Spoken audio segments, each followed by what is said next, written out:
वह अब तक की सबसे काली रात थी। पूरा सन्नाटा माहौल में भर गया। आदित्य अपने बिस्तर पर लेटा हुआ था और उसने किसी को कुड़कुड़ाते सुना। उसने यह आवाज़ कभी नहीं सुनी थी।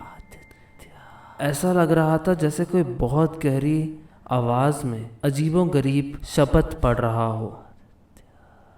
आदित्य ने पूछा, वहाँ कौन है? और कोई जवाब नहीं आया।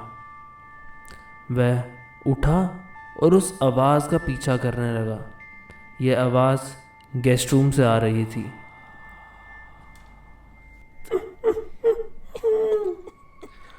अतिथि कक्ष से एक ज़ोरदार हंसी आई। ये एक डायन की तरह थी। आदित्य ने कमरे में झांका और दहशत के मारे बेहोश हो गया।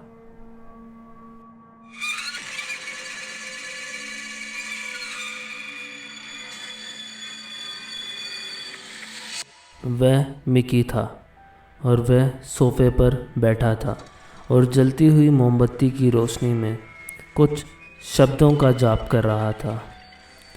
पूरे कमरे में बहुत अंधेरा था, सिवाय मिकी की आंखें जो मोमबत्ती की लौ से चमक रही थी। नरक खाली है। सभी शैतानों को यहाँ होना चाहिए। मिकी ने एक कर्कश आवाज़ में कहा और उसके बाद उसकी राक्षसी हंसी।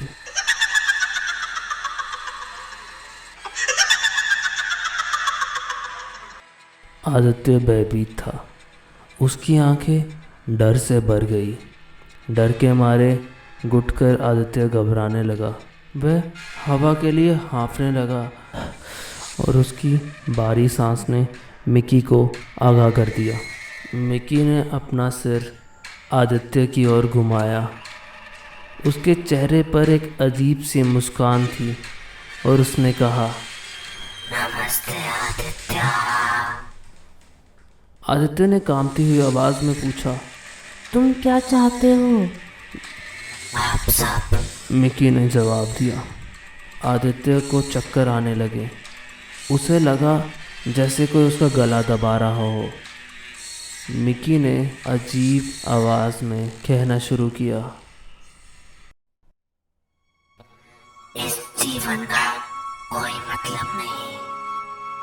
ये मौत है जो असली शांति देती है। मैं तड़प तड़प कर मरा था, तो तुम सब भी तड़प कर मरोगे। मैं सबको मार दूंगा और जिनको मेरे बारे में पता है वे तड़प तड़प कर मरेंगे। मैं निर्दयी हूँ। मैं तुम्हारे शरीर को उसके मांस से खोल दूंगा। ये हड्डियां हैं जिनमें मेरी रुचि है और मैं तुम्हारी हड्डियों से खेलना चाहता हूँ। आदित्य डर से कांप उठा। उसका चेहरा लाश की तरह पीला पड़ गया। उसका शरीर बर्फ़ की तरह ठंडा हो गया। अचानक सारे कमरे में आग लग गई। मिकी गायब हो गया और मिकी के साथ साथ उसके माता पिता और रोहन भी गायब हो गए। जलते हुए कमरे में आदित्य अकेला रह गया। उसने अपने मांस को जलते हुए महसूस किया। आदित्य रोया, वह चिल्लाया, लेकिन वहाँ उसके अलावा कोई नहीं था। उसका शरीर पैरालाइज हो गया और उसकी आंखें अब बंद हो चुकी थी।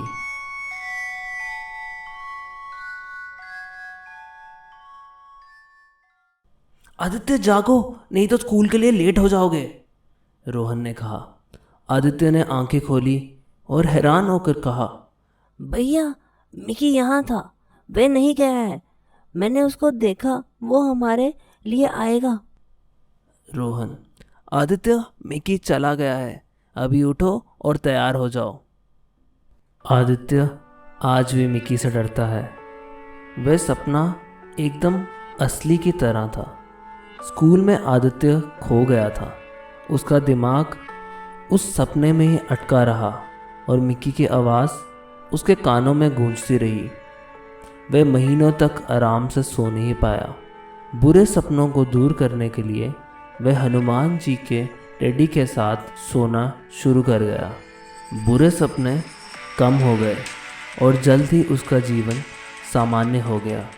लेकिन ये सवाल अभी भी बना हुआ था कि क्या मिकी वापस आएगा।